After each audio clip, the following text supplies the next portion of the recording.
Bengali solution YouTube চ্যানেলে তোমাদের সকলকে স্বাগত।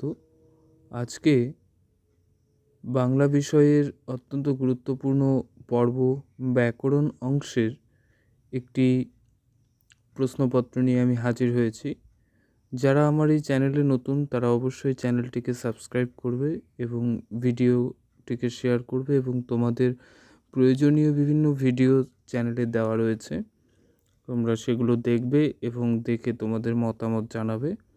শুরু করছি আজকে নতুন আরেকটি ব্যাকরণ পর্ব।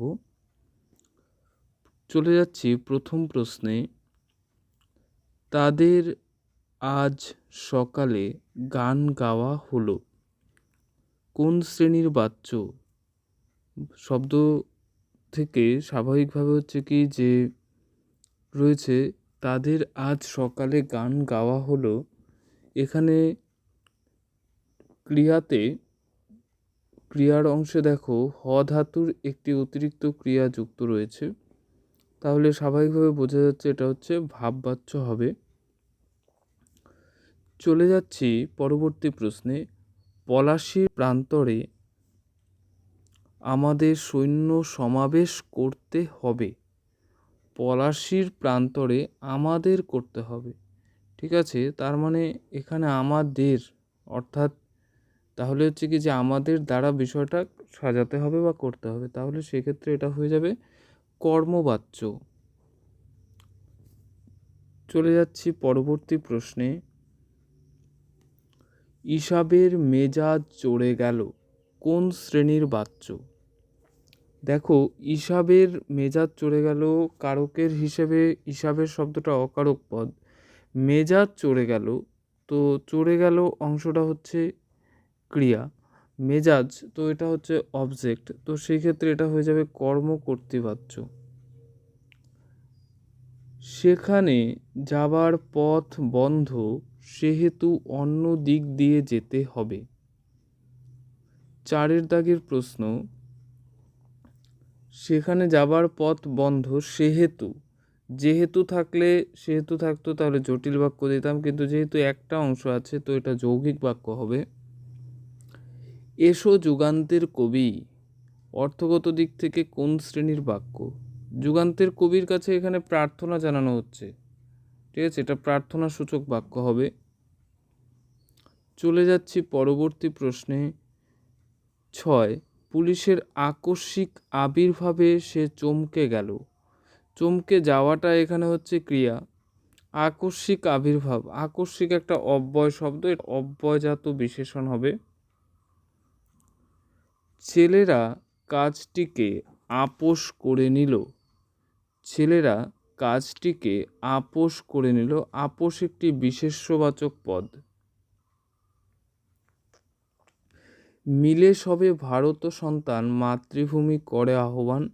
সবে, ঠিক আছে, তো এখানে সবে বলেছে মানে সকলে মিলে, তাহলে কি যে কারা?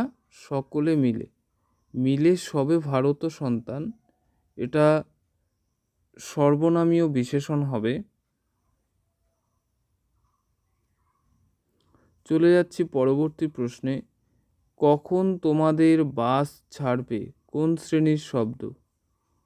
কখন তোমাদের বাস ছাড়বে, ছাড়বেটা এখানে ক্রিয়া, তো সময়েরটা যেহেতু নির্দেশ করছে তো ক্রিয়া বিশেষণ হবে।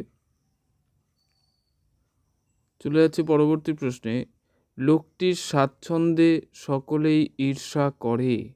কোন শ্রেণীর বিশেষ্য পদ?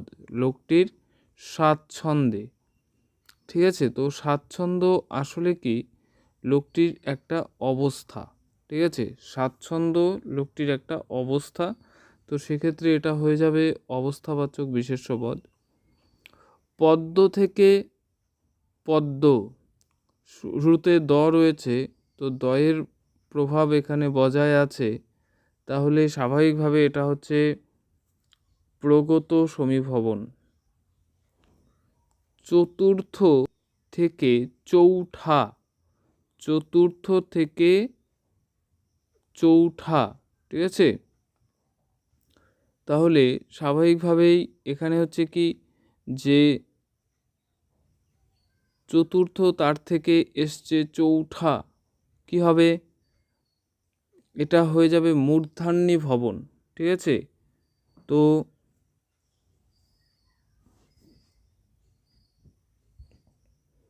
তোমরা দেখো কণ্ঠ, তালু, মূর্ধা। ঠিক আছে, তো মূর্ধার বর্ণ হচ্ছে কি কি?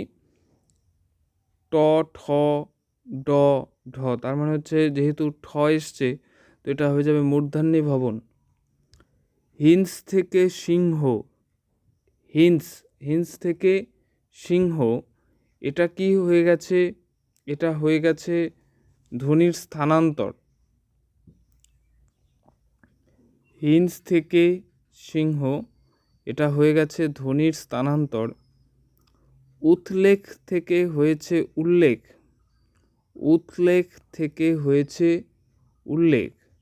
তাহলে এটা হচ্ছে কি? পরবর্তীতে ল রয়েছে, লয়ের প্রভাব রয়েছে, তাই এটা হয়ে যাবে পরাগত সমীভবন। নিচের কোনটি সম্মুখ স্বর? বুঝতেই পারছো, সম্মুখ স্বর মৌলিক স্বরধ্বনির থেকে যে মৌলিক স্বরধ্বনির যে একটা চিত্র রয়েছে সেই অংশটা তোমরা মনে করো, তাহলেই বুঝতে পারবে। 15 নম্বরের প্রশ্ন, 15 নম্বরের প্রশ্ন, এর সঠিক উত্তর হবে এ। চলে যাচ্ছি পরবর্তী প্রশ্নে। উচ্চারণ স্থান অনুযায়ী ল হলো, উচ্চারণ স্থান অনুযায়ী ল হলো দন্তমূলীয়, অর্থাৎ জিহ্বা দন্তমূল স্পর্শ করে, তাই ল হলো দন্তমূলীয় ধ্বনি। 17 নম্বর প্রশ্নে চলে যাচ্ছি। জ্যোতি বিসর্গ প্লাস রূপা, জ্যোতি প্লাস রূপা কি হবে? জ্যোতির রূপা, জ্যোতি বিসর্গ যোগ রূপা, এটা হয়ে যাবে জ্যোতিরূপা।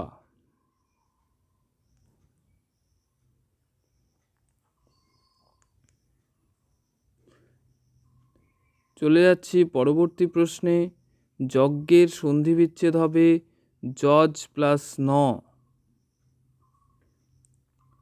সর্বশান্ত, এর সন্ধি বিচ্ছেদ হবে সর্বশান্ত। সর্বশান্ত মানে সর্বস্ব হারানো, তাহলে সর্বস্ব প্লাস অন্ত, সর্বশান্ত। অধ্যয়ন, এর প্রকৃতি ও প্রত্যয় হবে অধ্যয়ন। অধ্যয়ন মানে পড়া, তাহলে অধ্যয়ন এর অধি প্লাস ই প্লাস অনট। অধিটা হচ্ছে একটা অধিপূর্বক, অধিপূর্বক ই যোগ অনট, অনটের অন রয়েছে, বাকি যেগুলো রয়েছে সেগুলো একটাও হবে না। তার কারণ হচ্ছে অধি একটা শব্দ, তো সেক্ষেত্রে অধি একটা উপসর্গের ব্যবহার রয়েছে এখানে। যদৃচ্ছা, এর প্রকৃতি প্রত্যয় হলো, যদৃচ্ছা এর প্রকৃতি প্রত্যয় হবে যদ পূর্বক ঋচ্ছ যোগ অ প্লাস আ, যদৃচ্ছা। যদৃচ্ছা। জিগীষা,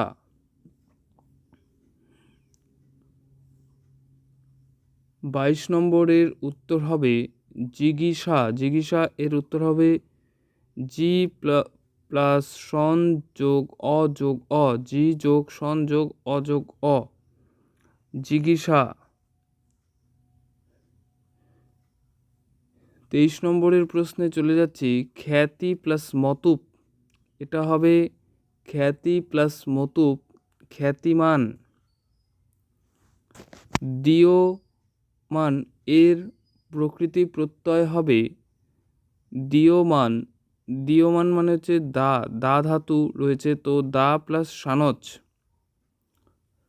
পিস্তল, 25 নম্বর প্রশ্ন। পিস্তল, আমরা সবাই জানি পিস্তল হচ্ছে পর্তুগিজ শব্দ। বাহুল্য, বাহুল্য কোন শ্রেণীর শব্দ? বাহুল্য, বাহুল্য তৎসম শব্দ। সংস্কৃতে বাহুল্য শব্দের ব্যবহার রয়েছে। ঢোড়া, ঢোড়া কোন শ্রেণীর শব্দ? সবাই জানো ঢোড়া হচ্ছে দেশি শব্দ। চলে যাচ্ছি 28 নম্বর প্রশ্নে। প্রাচীল, প্রাচীল কোন শ্রেণীর শব্দ?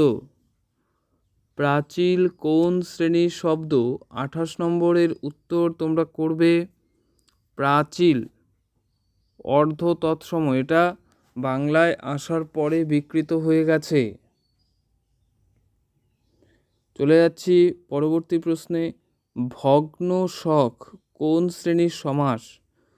ভগ্ন শখ মানে যে শখ বলতে হচ্ছে কি যে ইচ্ছে, তো ভগ্ন শখ কি হবে? 29, সেটা হয়ে যাবে কর্মধারা সমাস। কুশীলব, কুশীলব এটা হবে দ্বন্দ্ব সমাস, কুশ ও লব। রূপানুরাগ, রূপানুরাগ, ঠিক আছে। 31 নম্বর রূপানুরাগ মানে রূপের জন্য অনুরাগ।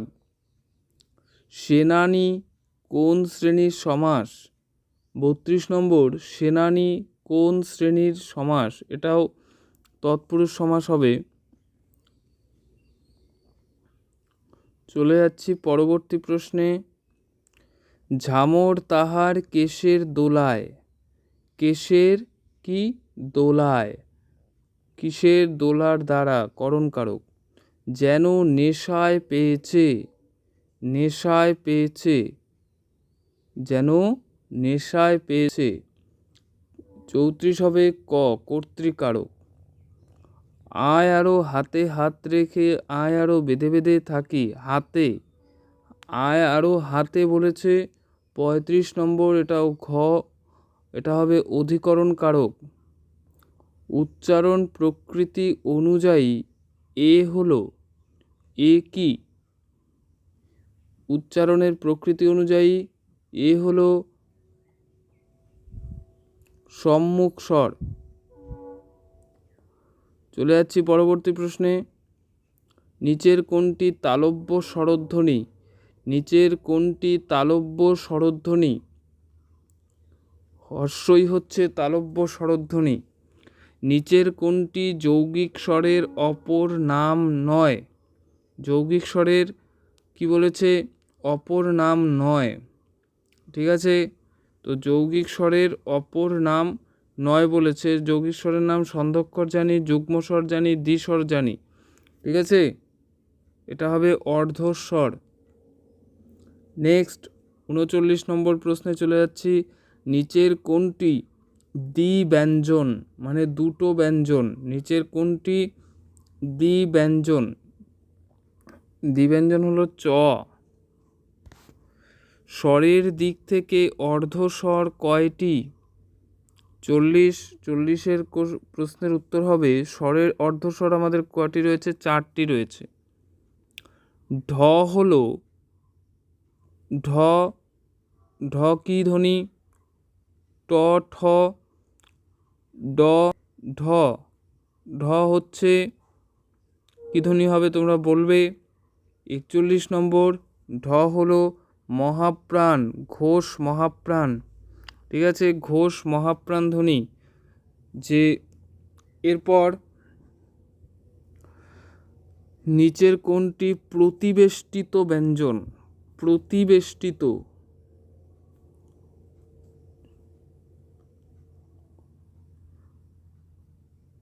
এটা হবে প্রতিবেষ্টিত। নিচের কোনটি প্রতিবেষ্টিত ব্যঞ্জন? এটা হবে স, মূর্ধন্য স। কম্পিত ব্যঞ্জন ধ্বনি, কম্পিত। নিচের কোনটি কম্পিত ব্যঞ্জন ধ্বনি?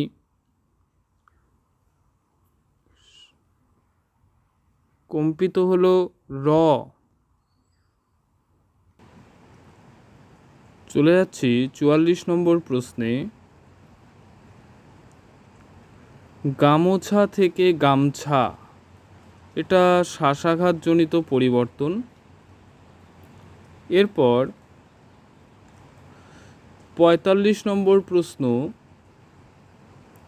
রয়েছে গোষ্ঠ থেকে গোঠ। এখানে দেখতেই পাচ্ছ মাঝখানে মূর্ধন্য স, সেটা লুপ্ত হয়ে গেছে, মধ্য ব্যঞ্জন লোপ। স্থান থেকে আস্থানা, স্থান থেকে আস্তানা, এটা হচ্ছে আদি স্বরাগমের দৃষ্টান্ত। এরপর রয়েছে অম্ল থেকে অম্বল, অম্ল থেকে অম্বল, এখানে একটা ব্যঞ্জনধ্বনি এসছে, তো এক্ষেত্রে এটা হয়ে যাবে মধ্য ব্যঞ্জনাগম। দেয়াল থেকে দেওয়াল, ঠিক আছে, দেয়াল থেকে দেওয়াল, তো এটা হয়ে যাবে 48-এর উত্তর, এটা হয়ে যাবে বশ্রুতি।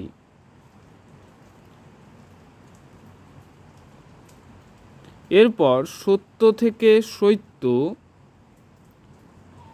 সত্য থেকে সৈত্য, এটা হয়ে যাবে অপিনিহিতি। লবণ থেকে লাবণ্য, এর সঠিক উত্তর হবে,